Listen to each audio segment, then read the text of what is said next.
No sabían que esa mañana sería la última en su mundo habitual. El 24 de febrero no fue solo una fecha. Fue una división en el tiempo. El cielo sobre Kiev tembló cuando los primeros misiles desgarraron el aire. Pero no fue el cielo el que cayó, fueron las ilusiones. Cientos de miles de personas maduraron en un instante. Miedo, pánico, llamadas inquietantes, todo mezclado en una sola pregunta. ¿Y ahora qué? Y entonces sucedió algo que ningún analista pudo prever. No fue el miedo, sino la determinación la que comenzó a expandirse por ciudades, pueblos y corazones. La gente salió a las carreteras, deteniendo tanques con las manos desnudas. Las ancianas no huyeron, horneaban pan para la defensa territorial. Los niños pintaban banderas, como si con ellas protegieran todo el cielo. La historia comenzó a escribirse no en despachos, sino en sótanos, en trincheras, en oraciones silenciosas en los baños bajo el silbido de las sirenas. Y lo más sorprendente, justo cuando todo parecía roto, empezaron a aparecer extrañas coincidencias. Misiles que no explotaban. Columnas que desaparecían sin dejar rastro. Soldados que se desorientaban, como cegados. Nadie se atrevía a decirlo en voz alta, pero miles lo sentían. Esto ya no era solo una guerra. Era algo más. ¿Profecía? ¿Providencia? ¿Castigo? Era demasiado pronto para nombrarlo. Pero un hecho era inamovible. Ucrania no cayó. Y ya no caerá. Desde las primeras horas de la guerra comenzaron a surgir historias extrañas, como voces del pasado que regresaban al presente. A un voluntario lo salvó un viejo icono encontrado en un ático. A otro, un dibujo infantil que parecía un mapa. Y un tercero escuchó una voz que decía, «Espera, ahora no es el momento de morir». Al principio parecía casualidad. Después, una ley. Al tercer día de la guerra, una anciana en Vinitsia contó que había tenido un sueño. El Kremlin en llamas. Banderas rojas derritiéndose. Y Ucrania, en el mapa del mundo, dentro de un círculo dorado. Nadie le creyó. Pero ella dijo, no es un sueño. Es una señal. Y esas señales se multiplicaban. En las paredes destruidas aparecían palabras que nadie había escrito. Bajo los escombros de las casas, encontraban con vida a quienes parecía imposible salvar. Soldados regresaban de batallas donde era imposible sobrevivir, y no podían explicar por qué ellos sí lo habían logrado. Algunos dirán que son invenciones. Otros, coincidencias. Pero quien lo vivió en carne propia ya no dudaba. Ucrania tiene protección desde lo alto. No mágica, no de cuento, sino profunda, interior, la que sostiene a un pueblo cuando el mundo se desmorona. Y justo en el momento en que el enemigo estaba seguro de su victoria, en las profundidades de las naciones, en la memoria de los antepasados, en las cicatrices de generaciones, despertó aquello que no se puede destruir. No un ejército, no la política, sino la voluntad. Esa será la verdadera protagonista de esta profecía. Porque en cada capítulo no habrá solo un relato. Habrá una pista de cómo sobrevivir, cómo resistir y cómo vencer. Porque el final de esta historia aún no ha llegado. Pero el desenlace ya está escrito en el corazón de cada uno que se dijo a sí mismo. No me rendiré. Soy de Ucrania. En lo alto de los Cárpatos vivía el abuelo Petro. Solitario, un poco excéntrico, callado. Lo llamaban el anciano no por su edad, sino por sus ojos, que parecían haber visto algo más que el simple paso del tiempo. No viajaba a ningún lado. No tenía teléfono. No veía la televisión. Pero un día, en el pueblo empezaron a hablar de él en voz alta, después de que dijera unas frases que al principio tomaron por desvaríos. Ocurrió en verano, cuando llegó al pueblo un joven periodista.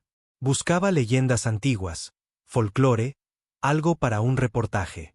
Lo llevaron a conocer al abuelo Petro, y él grabó la conversación en una vieja grabadora.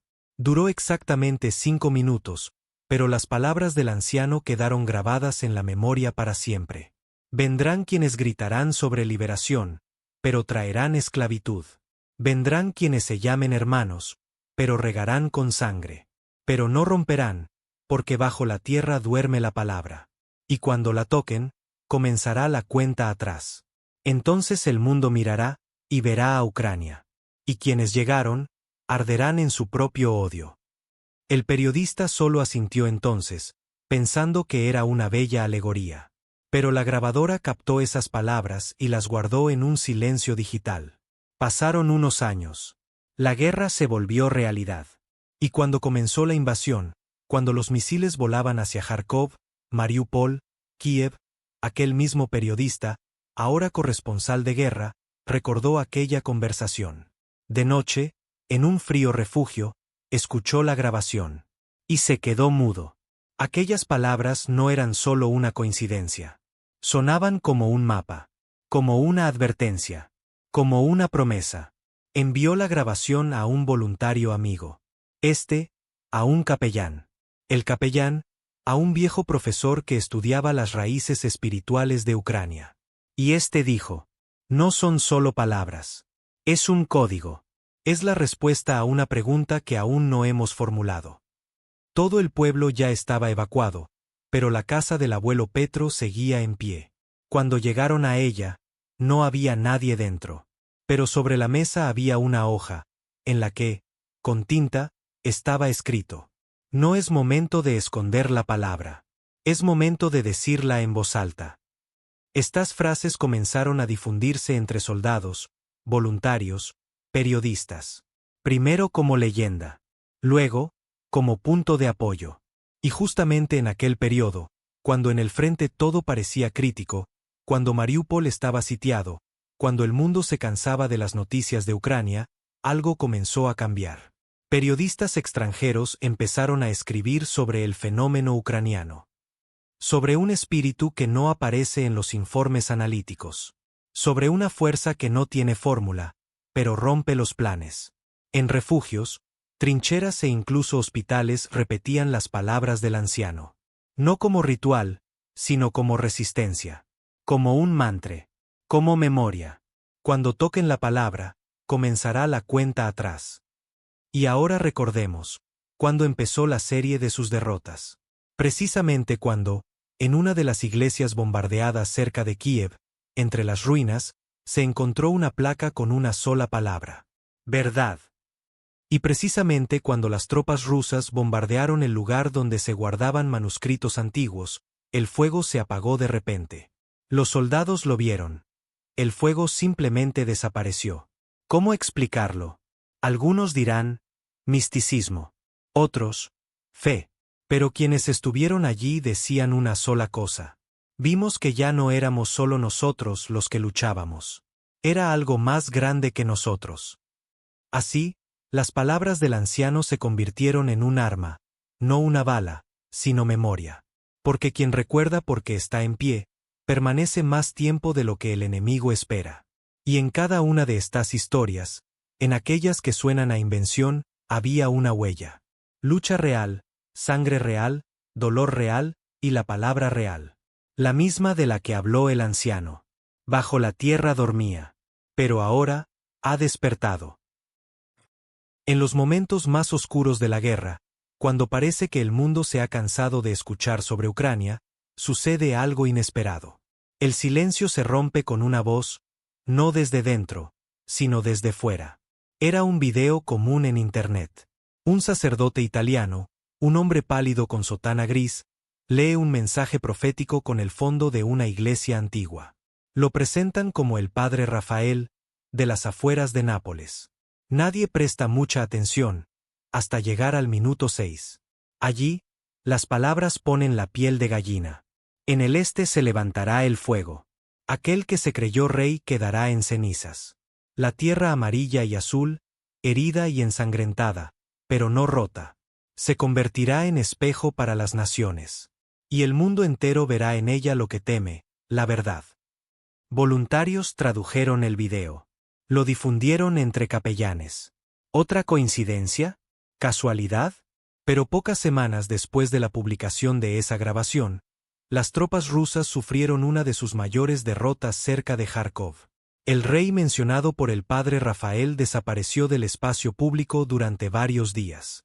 Y en las noticias internacionales, por primera vez en años, A Ucrania la llamaron la conciencia de la civilización. La gente empezó a buscar a este sacerdote. Pero la comunidad eclesiástica de Italia respondió de forma inesperada. No tenemos ningún padre Rafael. Y nunca lo hemos tenido. El rostro del video era real. Pero nadie encontró parroquia, documentos ni rastros en registros. La cuenta que publicó el video desapareció un día después. Y aquí volvió esa sensación ya conocida por los ucranianos. Esto es algo más grande.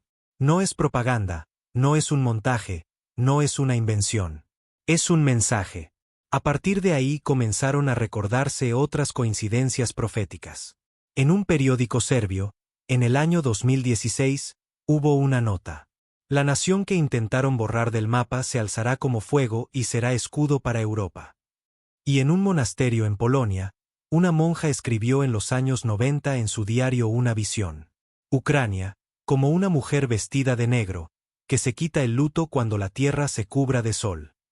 Estos textos pasaron desapercibidos, porque aún no había llegado su hora. Y ahora suenan como un eco que regresa. ¿Qué es esto? ¿Coincidencias del pasado? ¿O la confirmación de que el futuro ya había avisado desde hace tiempo?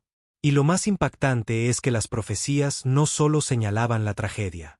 Dibujaban la imagen del después. Un mundo en el que Ucrania no es víctima, ni un país en la periferia, sino el centro de una nueva fuerza. Donde hubo sangre, crecerá el pan. Donde hubo dolor, nacerá un nuevo comienzo. Y el pueblo que resista la oscuridad será quien lleve la luz. Estas palabras se atribuyen a un viejo teólogo francés. Nadie recuerda su nombre, pero la anotación se conservó. Otra vez, ¿pura simbología? Pero miren lo que ya ha ocurrido hoy. Ucrania se ha convertido en símbolo de libertad para toda Europa. Los niños que huyeron de la guerra han comenzado a profundizar en sus raíces. Voluntarios de distintos países dicen, no venimos a ayudar, venimos a aprender de ustedes. Esto no es simple compasión. Es un cambio de conciencia. Ya no es una mirada desde arriba, es igualdad en dignidad. Y eso es algo que no puede dar ninguna diplomacia ni tratado alguno. Solo la sangre que se ha convertido en sentido, y no solo en pérdida. Esa voz lejana que comenzó con el padre Rafael ya no parece tan distante. Porque, tal vez, no sea la misión personal de alguien. Tal vez sea solo parte de una gran historia, que ya está escrita en algún lugar, entre oraciones, lágrimas e inquebrantabilidad. Y en esto mismo está la respuesta. Ucrania no está sola. Y nunca lo estuvo. Toda la vida buscamos respuestas en el futuro. Pero a veces ya están escritas en el pasado. Así ocurrió con un poema que permaneció casi 100 años en los archivos, despreciado, prohibido, invisible. Y cuando llegó su momento, cobró vida. Su autor, un combatiente del ejército de Galicia ucraniano. Nombre desconocido. Solo unas iniciales como firma, D.I. El cuaderno fue hallado bajo los escombros de una casa antigua en la región de Leópolis, durante una reforma, en el año 2007. Nadie lo digitalizó. Quedó entre objetos de un museo local, hasta que en febrero de 2022 una trabajadora leyó la primera línea. Cuando el sol negro caiga desde el este, se alzará el dorado desde el oeste. Luego, aún más sorpresa. Y allí, donde un hermano lleva la espada al hermano. Y dice, pero si yo te amo. Allí se abrirá la oscuridad del barro. Pero no romperá, porque estoy de pie. La coincidencia con los acontecimientos era demasiado exacta. Toda la estrofa parecía describir no el pasado, sino el presente. Estoy de pie sobre la verdad, sobre la tierra, que habla con la sangre de los antepasados. Y el enemigo ve, no he desaparecido. Y con cada paso crezco. Y lo más fuerte, la última estrofa. Y el mundo, cansado del mal, verá en mí a la persona. Y mi nombre no será miedo, sino Ucrania. Ucrania. Una voluntaria que vio el poema lo fotografió y lo subió a internet. La publicación pasó desapercibida, hasta que lo encontraron combatientes en el Donbass. Y entonces algo se movió. Empezaron a leerlo, a citarlo.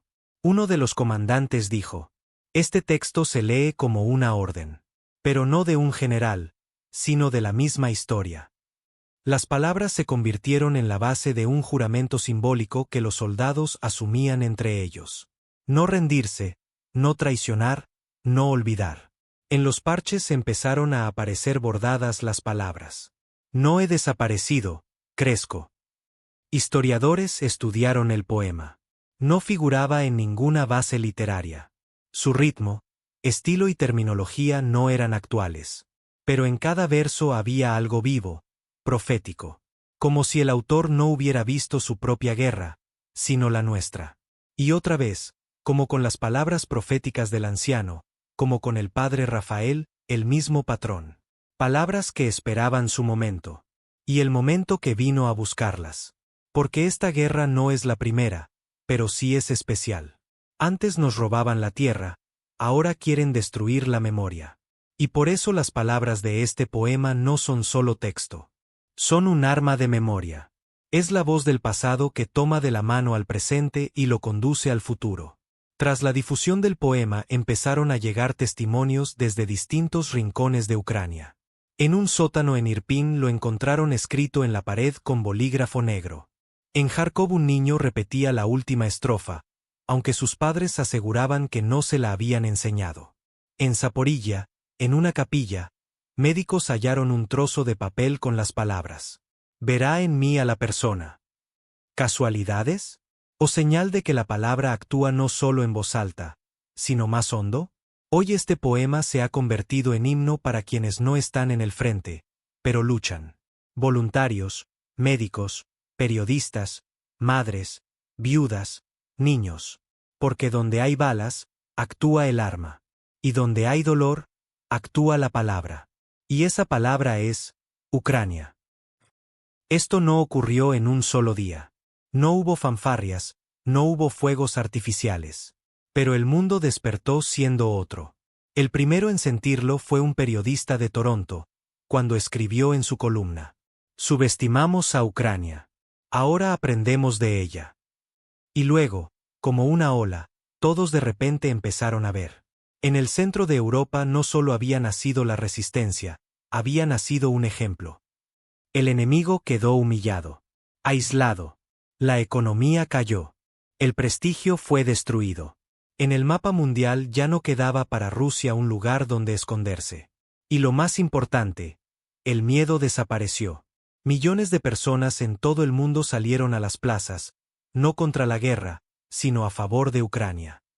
En Nueva York, en un rascacielos, se iluminó el mensaje: gloria a quienes resistieron. En Berlín, el himno ucraniano sonó en órgano. En Tokio, cintas azul y amarillo en los árboles de la ciudad. No, no se trata de política. Esto es cuestión de corazón. De que un país al que intentaron borrar se convirtió en símbolo de lo que el mundo llevaba tanto tiempo esperando. Una dignidad que no se compra. Una luz que no se apaga.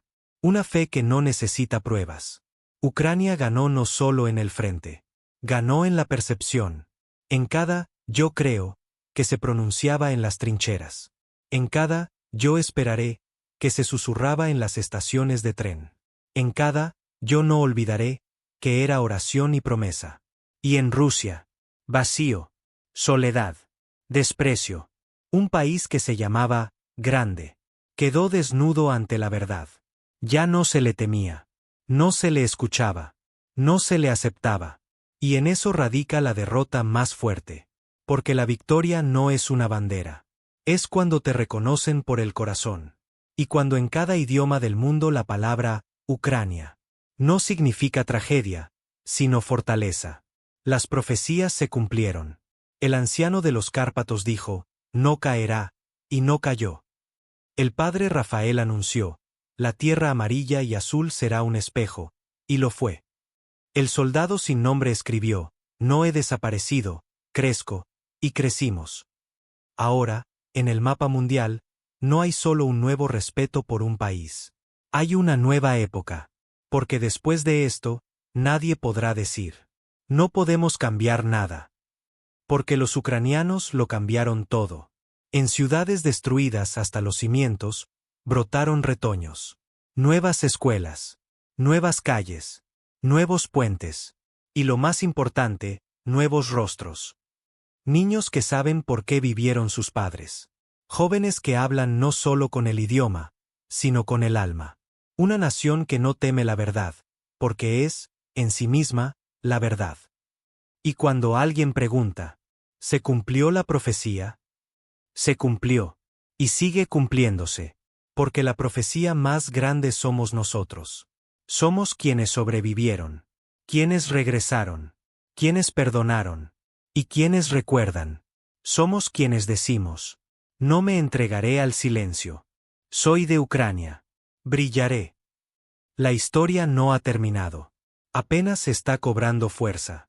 Porque la profecía no trata de predicciones. Se trata de la fuerza que vive dentro. Y que, un día, como el sol tras una larga noche, sale sobre la tierra. Amarilla. Azul. Libre. Para siempre. Deja en los comentarios, ¿cómo cuidas tus pensamientos hoy? Suscríbete para no perderte nuevos videos con la palabra de Dios. Si te ha tocado, dale me gusta y compártelo con quienes lo necesiten.